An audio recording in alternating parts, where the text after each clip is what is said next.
Good morning. It's Thursday, February the 6th, and this is The Drill.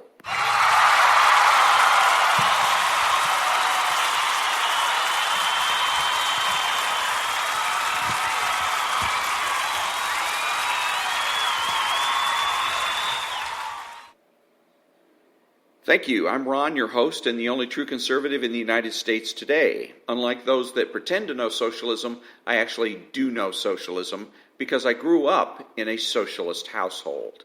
My podcast is short, approximately 5 to 10 minutes long, because shorter podcasts are easier to download and listen to. My podcast is made available through Spreaker and can be heard on iTunes, Spotify, Google, and YouTube. Today, Bath Night. Guilty as sin, free as a bird, the Woolworth sit-in, and the Civil Rights Acts. All that when I come back.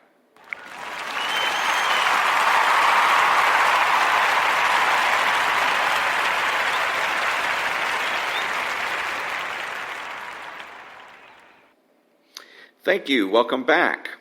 Bath Night. That is one of my first recollections of life in a socialist household. My foster parents refused to allow me or my siblings to take a bath on any other night except Saturday night. Bath night. At the time, I assumed that they were being frugal, but it turns out that their motives were political. They wanted to stick it to the man. So, we got to go to school teeming in our own filth, being subjected to the taunts, teases, and intimidation of fellow students so that my foster parents could express their political defiance.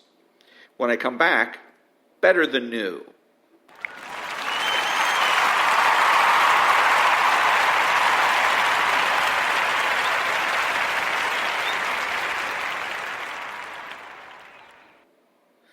Thank you. The President of the United States was acquitted. We conservatives should celebrate that fact. As a matter of fact, the whole country should celebrate that fact. What better way to celebrate this acquittal than with a new slogan/bumper sticker? Guilty as sin, free as a bird. Because in the final analysis, the only two things that President Trump was guilty of was being elected and doing his job. When I come back, the Greensboro Four.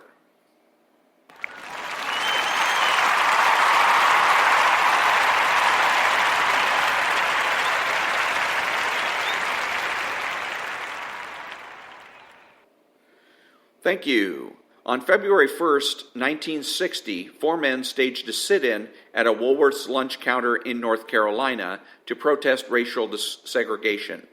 The Greensboro Four were Joseph McNeil, Franklin McCain, Ezell Blair Jr., and David Richmond.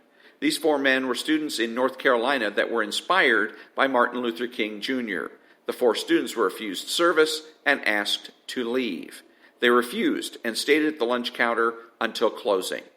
The following day, 20 black students showed up, and the day after that, 60 students were in on the protest. On February 4th, over 300 people joined the protest, both black and white. On February 6th, more than 1,400 people were involved.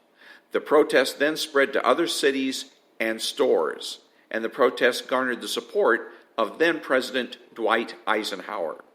On Monday, July 25, 1960, the protests achieved one of their aims when three black men ordered and were served a meal at a Woolworth's lunch counter. When I come back, the Civil Rights Acts, plural.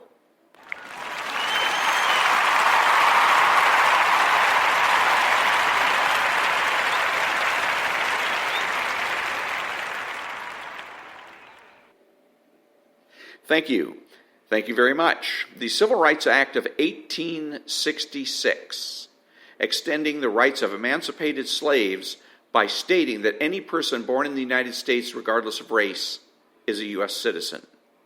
The Civil Rights Act of 1871 prohibited race-based violence against African Americans.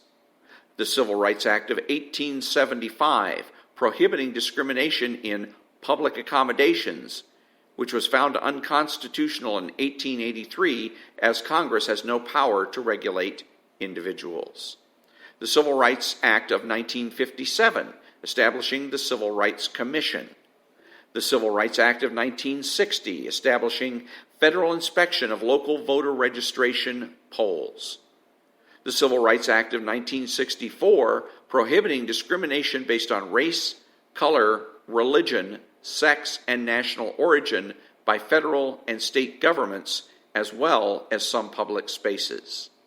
The Civil Rights Act of 1968, prohibiting discrimination in sale, rental, and financing of housing based on race, creed, and national origin. Back in a minute.